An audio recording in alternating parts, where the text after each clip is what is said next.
Hi there, this is Rob, and this is the 2-minute overnight overview for Tuesday. Let's start by taking a look at yesterday's odds sheet. For the most part, it seemed to suggest mildly bullish inclinations. Looking at ES, price action was squarely positive, internal showed just barely better than break-even odds, and seasonality was slightly bearish. So the averages came in just under the 55% and the 1.3 that I typically use as my minimum criteria. The Dow did qualify with both DIA and YM. Still, for me to make the leap without the minimum criteria being met, I would need to see strong bullish evidence from some studies. That didn't happen. The edge finder was blank, and the study from yesterday's overview showed potential downside risk. So it was a fairly easy decision for me to pass on this setup. Let's see how it played out overnight. ES struggled through the early portion of the night, dropping as much as 5 points below the close, but it got a good boost just before Europe opened and moved well into the positive territory. In the end, ES managed to gap up 3 points, while SPY posted a 9-cent gap.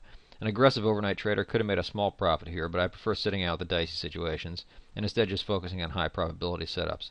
Let's take a peek at the daily chart, and I'll show some research related to current action.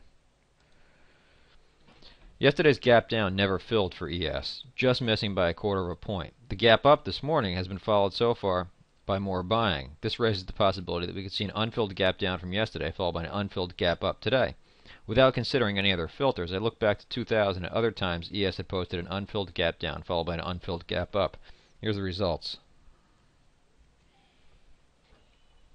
74 instances and a bit of a downside tilt. 39% have gapped up the next day, and not only were gaps down more frequent, but they were a bit larger as well. The stats here aren't overwhelming, but hint at a possible downside edge. A look at the profit curve seems to confirm this edge. There we go. The consistency here is impressive. So while the results are not explosive, they have been consistent, and this certainly appears worth taking under consideration. Of course, I'll also be looking at the odds sheets and any edge finder studies that come up as well.